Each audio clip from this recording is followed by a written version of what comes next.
Bonjour à tous, c'est Sacha de la page Vivre avec une maladie du métabolisme. Bon, j'ai 23 ans, je suis atteinte du syndrome d'Ehlers-Danlos, d'une myopathie mitochondriale et du syndrome de MRKH. Il y a peu, j'ai vu que la page Vivre avec avait fait un tag sur les douleurs chroniques. Je trouvais ça très intéressant. D'ailleurs, je vous invite à aller regarder sa vidéo, parce qu'elle est bien plus douée pour s'exprimer sur le sujet du handicap et de la maladie que moi. Je m'excuse d'ailleurs pour mes soucis de prononciation et pour mes bégaiements et mes qui pourront apparaître dans la vidéo. Je suis plus à l'aise par écrit que par oral, mais je trouvais ça plus convivial de vous faire une vidéo et j'espère que ça pourra vous aider ou que vous comprendrez mieux ce que je vis au quotidien avec ce tag. Donc je commence. Quand et comment les douleurs ont-elles commencé? Alors, aussi loin que je m'en souvienne, mes douleurs ont toujours été là. Et je m'en souviens particulièrement vers l'âge de 5-6 ans quand j'ai commencé à faire du sport à l'école. Le soir, j'étais pliée en deux en train de pleurer dans ma chambre. J'avais horriblement mal aux jambes. D'ailleurs, mes parents devaient chaque soir me faire des massages au niveau des jambes parce que je pleurais, je hurlais, je n'arrivais pas à dormir. Et les massages me permettaient d'aller un petit peu mieux et je finissais par m'endormir d'épuisement. J'ai été voir de nombreux médecins qui ont toujours remis ça sur le fait que je grandissais, que c'était la croissance, que c'était tout à fait normal. Ma maman n'a jamais trouvé ça normal et moi non plus, mais les médecins ne voulaient pas chercher plus loin, donc on a fini par abandonner. Jusqu'à il y a peu, on s'est enfin expliqué pourquoi j'ai autant de douleurs musculaires et articulaires qui sont dues à la myopathie mitochondriale et au syndrome d'Ehlers-Danlos. Question numéro 2. Désolée, je fais une petite pause parce que je vois que mon ordinateur va s'éteindre, donc je vais le charger. Je réponds tout de suite à la question. Voilà, on reprend. Donc, quelle sorte de douleur ressens-tu? Alors, j'ai énormément de douleurs articulaires qui sont comme des aiguilles qu'on m'enfonce dans les articulations et qui se réveillent à chaque fois que je bouge. Le fait de compresser mes articulations avec des bandages m'aide un petit peu. J'ai également énormément de douleurs musculaires. Donc, ce sont des courbatures pour la plupart. Donc, je ne sais pas si vous voyez un peu, quand vous faites énormément de sport, le lendemain vous ne savez plus bouger. J'ai exactement le même souci, sauf que moi j'ai tout le temps ça.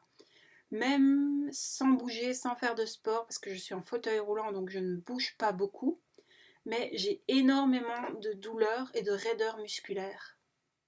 Donc, question numéro 3. Les douleurs sont-elles permanentes ou périodiques?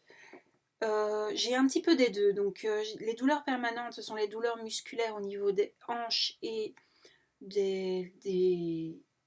pardon, j'ai un trou. Donc, des cuisses et des mollets. Les douleurs périodiques sont les douleurs articulaires. Donc, elles peuvent apparaître n'importe quand. J'ai aussi énormément de douleurs périodiques au niveau du bas dos et je crois que ce sont celles-ci les pires. Parce que si je sais supporter mes douleurs permanentes parce que je m'y suis habituée, dès qu'une nouvelle douleur fait son apparition, pour moi c'est la fin du monde. J'ai difficile à supporter des douleurs dont je n'ai pas l'habitude. Donc quand ça arrive, je mets des bouillottes, de la chaleur, je prends des douches ou dans les cas les plus durs, je prends de la morphine. Enfin, c'est pas de la morphine, mais je me rappelle plus du nom exact du médicament. Enfin, c'est un dérivé morphinique et ça m'aide énormément. Merci Sacha. Oui, parce que Sacha, c'est mon chat et donc j'ai décidé d'utiliser son pseudonyme pour ma page. Donc, est-ce que des choses en particulier déclenchent les douleurs? Oui, les changements de température, le froid et la fatigue. Donc, ces trois éléments peuvent intensifier mes douleurs. Pour la fatigue, je dirais pas que ça intensifie les douleurs, mais je pense que j'ai plus de mal à les supporter. Donc, J'ai tout le temps mal, mais j'y suis habituée, donc je sais faire avec. Mais quand je suis plus fatiguée, j'ai plus de difficultés à les gérer, donc c'est comme si elles intensifiaient, mais je pense pas que les douleurs deviennent plus fortes, je pense que c'est mon aptitude à les gérer qui faiblit. Alors, est-ce que la douleur te limite dans ce que tu voudrais faire? Ah oui, énormément. D'ailleurs, je prévois mes journées en fonction de mon état. Donc, par exemple, si un matin j'ai décidé, enfin, si la veille j'ai décidé d'aller le lendemain faire du shopping et qu'en me réveillant, ben j'ai trop mal, je décide de postposer ça au surlendemain. D'ailleurs, ma maman fait pareil parce que ma maman a énormément de soucis de santé et en fait, on gère nos journées et notre quotidien en fonction de notre fatigue et de nos douleurs. Comment fais-tu pour supporter la douleur? Alors j'ai trouvé toutes sortes de subterfuges. Donc la chaleur m'aide énormément au niveau des douleurs musculaires. Donc j'ai beaucoup de bouillottes, enfin j'ai 2 bouillottes, des coussins à noyaux de cerise, je prends des douches, je mets des gants de toilette chauds sur les endroits douloureux, ou alors je prends des dafalgans ou des dérivés morphiniques. J'ai Lorsque j'ai mal, j'essaye aussi de me changer l'esprit en dessinant, en regardant des films, en écoutant de la musique. J'essaye absolument de ne pas focaliser mes idées sur mes douleurs et plutôt sur quelque chose qui me plaît et je trouve que ça fonctionne plutôt pas mal. Y a-t-il des moments où tu te sens mieux? Bah oui, oui, il y a des moments où je me sens mieux et donc j'ai décidé d'en profiter un max en faisant un peu de rangement ou alors en sortant faire les boutiques, en bougeant ou en, en dessinant, enfin, en faisant plus de choses que je ne pourrais faire d'habitude. Quand te sens-tu la moins soutenue? Quand des petites idiotes viennent sur ma page dire aux gens que je mens, que je simule mes maladies sans raison apparente, juste pour foutre un peu la merde, désolée si je suis vulgaire, mais c'est vraiment ça. Et quand je vais chez les médecins, dans les hôpitaux, et qui me disent qu'il n'y a pas grand-chose à faire, que je dois prendre sur moi, ça c'est extrêmement difficile parce qu'on se sent vraiment seul, isolé et c'est très difficile à supporter, surtout lorsqu'on est en situation de faiblesse. On attend énormément de soutien de la part du corps médical ou des gens autour de nous. Et quand il n'est pas là, ben c'est une double peine. Quand te sens-tu la plus soutenue? Oui, à part ces petits moments où ça ne va pas, où je me sens pas soutenue, il y a quand même énormément de moments où je me sens soutenue et ça me remonte le moral.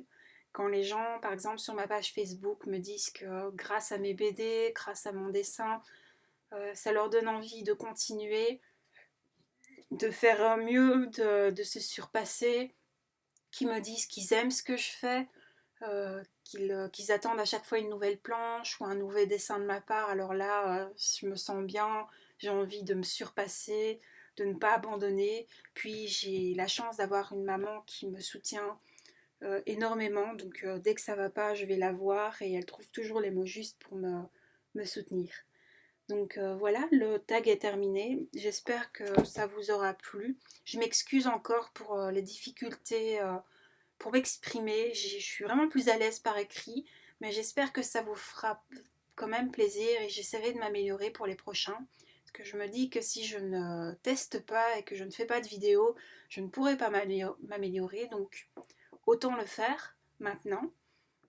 Je vais vous mettre également dans la barre d'infos la page de Margot, donc de Vivre avec, qui parle merveilleusement bien du handicap et du syndrome d'Ehlers dans l'os. Mieux que je ne pourrais le faire et j'espère que vous y jetterez un œil. Donc je vous fais de gros bisous. À bientôt.